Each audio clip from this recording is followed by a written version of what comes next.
Okay, so last speaker of this session is Antonio Bicchi. So Antonio is a scientist working in robotics and intelligent machines. He graduated in Pisa and received a PhD from University of Bologna, then spent some time at MIT. And then he became a professor in robotics at University of Pisa. And then he founded the Soft Robotics Laboratory at the Italian Institute of Technology in Genoa.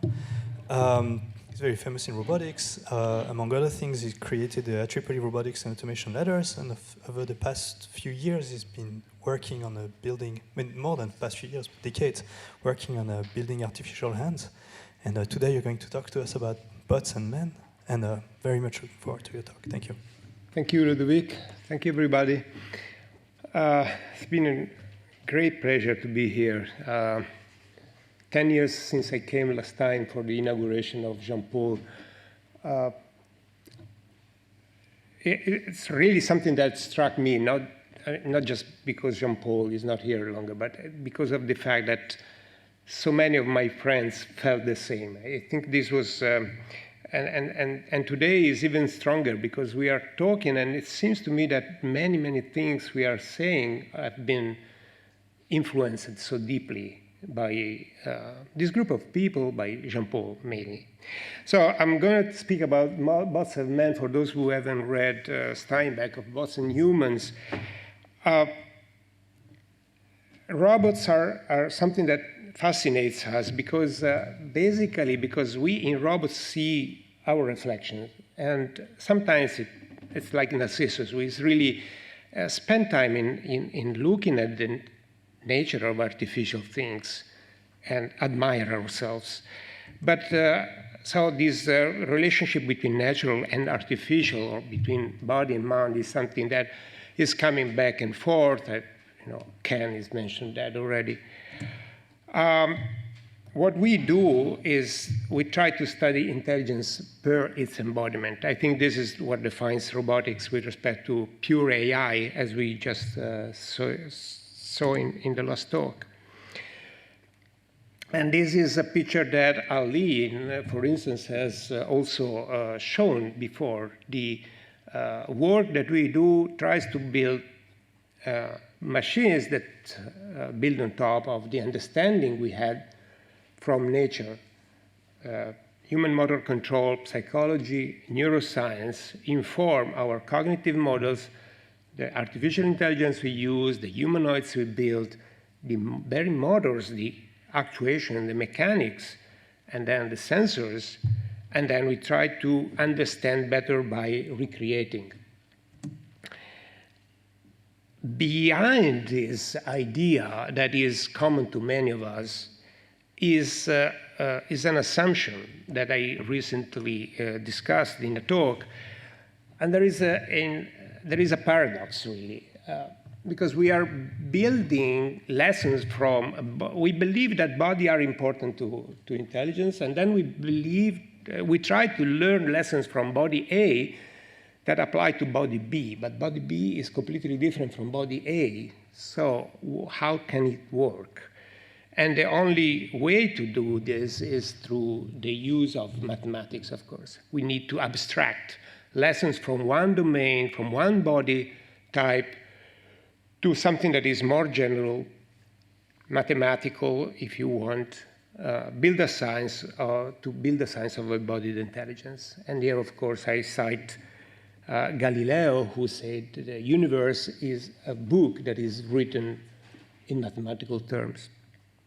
I think this is really where Jean-Paul and myself, Jean-Paul and many of us, really had the strongest connection.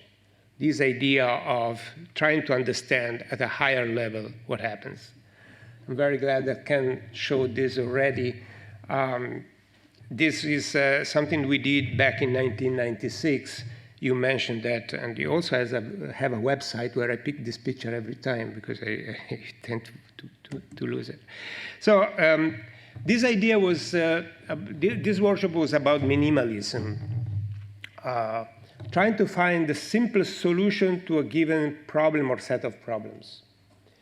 I think this was, this is exactly, this is rather far away from what we do today, what many people do today, where you have no limitations on computational resources, for instance. At that time, many of us thought that, well, you know, you have to think deeply to whatever you do and try to find what is the minimal set of sensors, the minimal algorithm, the shortest time path to do something. I really think there is some worth in this. Of course, there have been some exaggerations. So for instance, going back to this, I was thinking of non-holonomy. At that time, I have slides from a very, very old talk, 2000. Non-holonomy on purpose. So we have been talking of non-holonomy. I was very pleased to listen to Philippe this morning. Non-holonomy means that basically you have less inputs, less actuators than states, less actuators than configurations. So you can drive a complex system with fewer actuators, so that can save you something. And then at that time, we were trying to spare hardware, but not just for the cost, but for the conceptual saving. So this idea of building non-holonomy on purpose was something that was mentioned by Brockett, and Nakamura and Sordalen built a whole arm, 6 degrees of freedom, that only had 2 motors, and proceeded by combining their motions in ever more complex Lie brackets to move everywhere the end effector. It was a very complicated thing. It was not very practical, but you could move everywhere in space with only 2 motors. There have been many others. Arise under-actuated, Peshkin and Colgate, Matt Mason, what is it? With Kevin Lynch, Ostrowski and Burdick, Kodicek and Rizzi. I have been working with hands since a very, very long time. And the hands that we did at the very beginning were hands that had at least 9 actuators, at least 9 joints. Actually, Salisbury's hand had 12 motors because he had one slack degree to control. This other on the right is in Bologna. And the goal for dexterous manipulation is to reorient objects in an arbitrary SE3 configuration. And then at that time, we started doing, okay, but if we exploit rolling motion, then we can reorient an object at will by only using 2 inputs. And indeed, we built this little device here that was rolling around objects, bringing them in an arbitrary position and in an arbitrary orientation. And these times, I remember very often discussions with Jean-Paul, who was developing his own work in a similar but different rate. And this is another version of the same thing. Something interesting was also the fact that, and we discussed it with Jean-Paul, that if you roll objects, not only smooth object roll, but you can also roll polyhedral. And if you take a die and you roll it right, back, left, and front, in the end, you get to the same position, but with a different orientation. So there is non-holonomy there, too. And you can actually define a non-holonomy in discrete systems. That took me a very long time just to give a definition. And on this topic, I wrote a paper that took me, it took me 7 years to write the paper, and I got 7 citations overall. So it's one of the, well published on TIC, on TAC, but it's not very effective. But I think it was one of my best loved papers. I still love it. And there is a lot of things that, because depending on the ratios between these sides and angles, you can either have a lattice or a dense set of reachable positions and so on and so forth. But the thing where Jean-Paul really inspired us was in optimal control, which is important to translate theoretical intuitions in precise concept and usable tools through which natural and artificial science and technology can meet. It provides a principled basis to compare performance of different embodiments And it is also the dominant paradigm, still today, is the dominant paradigm for understanding and generating motor behavior in formal or computational terms. Even today, I mean, optimal control is the way most of our four-legged vehicles move around today. There are two main ways by which you can use optimal control. One is inverse optimal control. We have heard Katya speaking about this before, or direct optimal control, which is trying to do the solution. And this might be computational or formal, symbolic, trying to distillate principles. So this paper that was this is one of the papers that we have seen this morning. That was important because we had these tools of optimal control applied to natural locomotion. This is the work that was done was shown a little ago by Katya. In the meantime, we were trying to find optimal control for vehicles under non-holonomic constraints, such as vehicles with fins or wings or wheels that had limited field of view, which is similar to what was discussed in this paper here. And we tried to do this analytically, and it turns out that if you do Pontryagin maximum principle, and if you consider that the feature that you have to go to has to remain within the camera, then it has not to get out of the borders. So basically, it's a bang-bang control that goes through there. And the extremals include straight lines, parabola, and logarithmic spirals. And when we found the logarithmic spirals, we said, wow, what is this? Why? And very funny, it was that we then found out that falcons, raptors in general, go to their prey following logarithmic spirals. Because what they do, they want to keep, and this again was a suggestion by Jean-Paul to look into this, they want to keep the most aerodynamic posture so they don't tilt their head, and they have lateral sight with limited field of view. So to get to some prey as fast as possible, what they have to do is to keep the prey at the angle of their eye, and that means a logarithmic spiral coming out. And not only them, but also moths fly along spirals, and therefore winged vehicles with side-looking sensors should do that. Fishes, sharks, follow logarithmic spirals.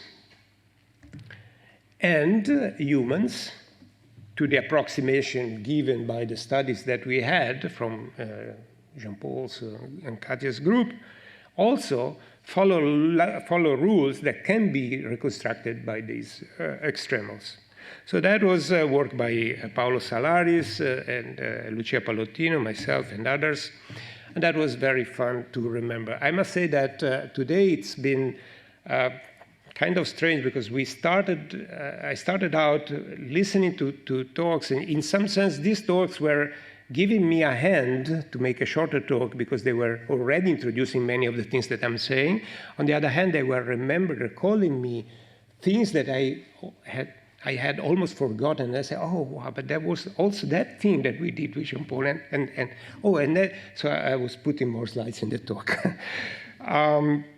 Coming back to hands, hands have been, a long story for us.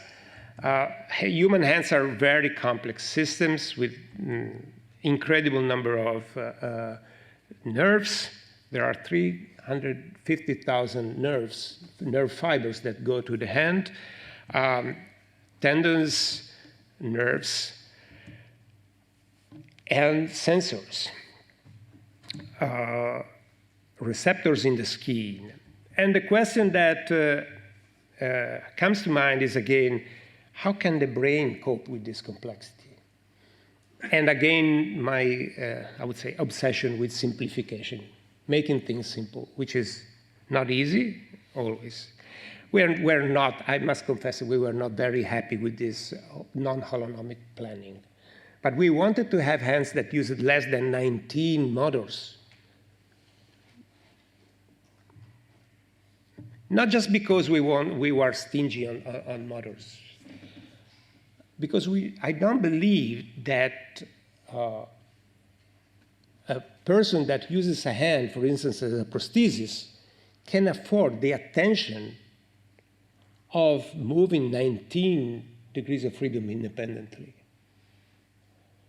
Or even a programmer of a robot.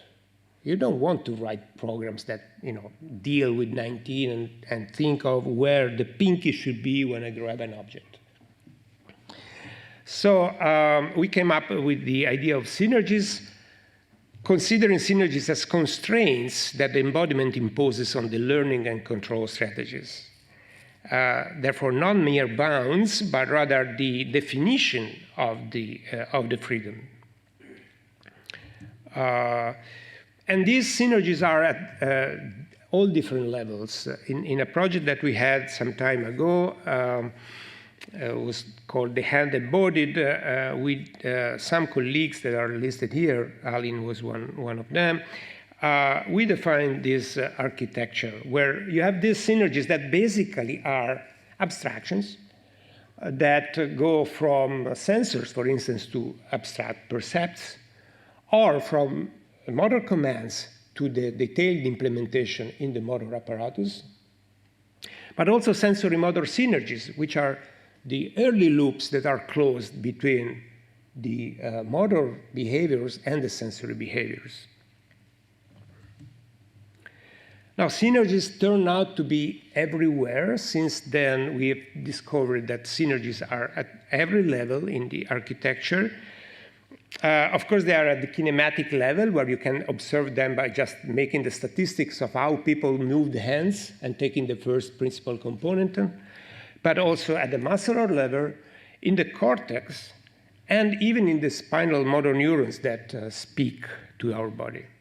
And there are connections that you can make between these systems of synergies that are important. For instance, in prosthetics, in a project that we are doing now with Dario Farina and Oscar Assmann, to control a prosthetic hand in a natural way with the inputs from the brain. We have been building on this idea of synergies. We have been building soft hands that have basically the same degrees of freedom of a human hand, 19 or more, but only use one or now two motors to do one or two synergies. And there has been some development of these hands, both in industry and in prosthetics. The feature is that although there is only one motor, the full degrees of freedom of the hand are there, and so the hand behaves in a very close way to the human. To achieve a given configuration of the hand, you have to reason on how the environment will deform your hand, will affect your shape. So I think this is interesting, at least it is to me, because instead of now having 19 actuators to think of, you have 1 degree of actuation, but you have the full dimensionality, 19 independent degrees of freedom, that will get their shape based on the interaction that you have with the environment. So basically, you have to think how the environment will shape your hand when you do something. For instance, if you want to put your hand in the pocket, the pocket itself will make your hand straight. You don't have to make it like flat before putting it. You will just go this way, and then it will flatten within the pocket. And this changes the perspective of how you think about things. It's not, I was mentioning already that the feedback part is also very important. There are 350,000 nerve fibers, of which, interestingly, only 10% are efferent, go to the motors, go to the actuators. 90% are sensory. And when you do control of the hand, therefore, the sensory part is is important. It's not important, it's dominant. My colleague, the surgeon, Oscar Asman, says motor control is a sensory phenomenon. It's dominated. So the question is, how do you use this and how do you address this? There is a very interesting paper by Johansson and Edin who says that basically whatever we do is, whatever control we give to our body is not just a motor command, it's a motor command together with an expected output. And when they match, then you are in a situation that you say, okay, everything is going smooth. So there is this sensory motor contingency or sensory motor synergy that is part of the plan. So motor plans contain a sensory expectation, and the physical iteration generates feedback, and if you do it artificially, it must produce a consistent feedback. And if you want to have a natural bionic hand, then it requires to have consistent artificial sensory motor contingencies or synergies. So here is this prosthetic. Yeah. So sorry. Oops. I just didn't want to have the sound, but okay. The video should start.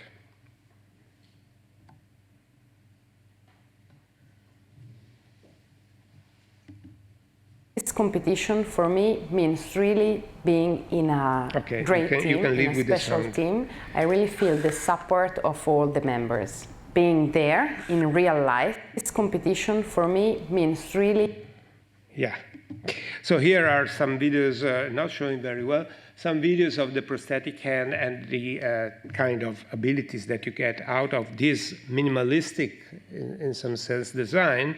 It's minimalistic in the sense that it only uses one motor, but it's maximalistic in the sense that it's the artificial hand that has the most number of degrees of freedom.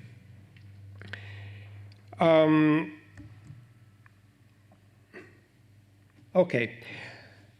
Soft feet help humanoids and humans as well. So if you move the same principle from the hands to the feet, you have something that is more recent. This is work by Manuel Candelano together with Jason Ventoux, of having feet that adapt to the environment. And you see HRP4 there that is walking, and we have seen very nice videos this morning from Nicolas and others. But if you put a 1 centimeter square obstacle under the flat foot of a robot, still today it is a problem. While if you have adaptation in the feet, then the same robot, the same control, no modification, can easily handle that. And of course, this also reflects the prosthesis, where people can help, can negotiate small obstacles much more. So this is something that physics can do for locomotion very easily. Final part of the talk is the same idea of sensory motor contingency through a device that is no longer a prosthesis, but is an avatar. So, well, in some sense, it's the same thing. It's a distal reality, if as Ken said before, or is a complete prosthesis, if you want. It's your body somewhere else. If you want to live somewhere else, in a remote, in a distal reality, then what you want to do is to be completely there. You want to see whatever the robot sees. You want that the robot can do things with their hands. You want to move your head, you move around. But also you want to have reactions from the environment that are consistent with your expectations. So your sensory motor contingencies have to be matching.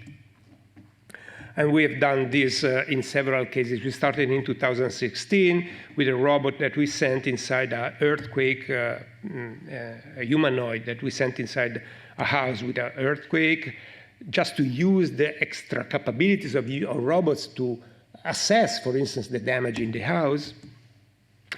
And you can do, also you can use this very simple idea of sensory motor contingencies to plan actions of a robot. So for instance, here is a robot that is being teleoperated to do pesto, which consists of a very few simple operations, like you need basil, you need pine seeds, and oil, and then smash it. Okay, so what the robot does is a sequence of things. If I see that the basil is here, I just go and grab it and put it there. And what we do is we record this sequence of sensory motor contingencies. And once you have recorded them, you do replay. And wherever they are, they don't need to be in the same place, but you know that first action was to get basil. So with your perception, you look for basil, and then you pick basil and you put it there, and so on and so forth. You simply go for the next situation in the recorded sensory motor contingency route. And then you replay. And it looks like it has been learning, or it has been, something more, but it is just a replay. And it can do, of course, the same thing many, many times, even faster. Along this line, we have developed a smaller robot that is manageable. It's called Alter Ego. It's an autonomous humanoid robot that accepts human inhabitants. It has soft robot muscles, soft hands, tactile, visual, audio feedback, and the possibility of controlling the impedance can be stiff or soft, depending on how the human wants it to be or how it is programmed. So it can be autonomous, as you see here, doing little things like following, giving your hand, shaking hands, nodding, being nice to people, these things that that you are used to see by now. But as I was saying, it can be inhabited by humans. So you can jump in and become the robot. So you can do things, for instance, the idea is that you can leave it at home and do things that are useful for people there from wherever you are in the world, at office or somewhere else. You see what it sees, you feel what it feels, you are there. And actually, after a little while, people really become convinced that they are there.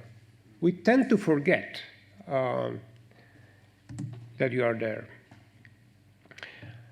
One last thing is that we discussed with Jean-Paul was dancing. You know that Jean-Paul had many, many interests. One was dancing, and here is the robot dancing with people. In some cases, it is following. In some cases, it is autonomous. It can learn. But that's pretty much it. So I will close with this little picture of Alter Ego. I was saying one thing that I came to notice is that after a little while you become a robot, you are a robot, there are things that are very funny. So you feel like you become him, or it, or her. So if someone comes, you're afraid. If you see someone that surprises you, you have reactions. If you come back after a little while and you see yourself, you jump, because you don't expect yourself to be there anymore. You sort of disappear from. So the question is, it makes me think of what it is like to be a bot, in the sense of what it is like to be a bat. The famous cognitive science paper by Nagel that I'm sure Christian knows, that asks what is it to be a robot. So this is Jean-Paul, and this is a picture that was not taken for Jean-Paul. This is a natural picture. I think I love this picture because Jean-Paul is with us, but you see his position is there. It's not just elsewhere. It is there within us. Okay, thank you very much.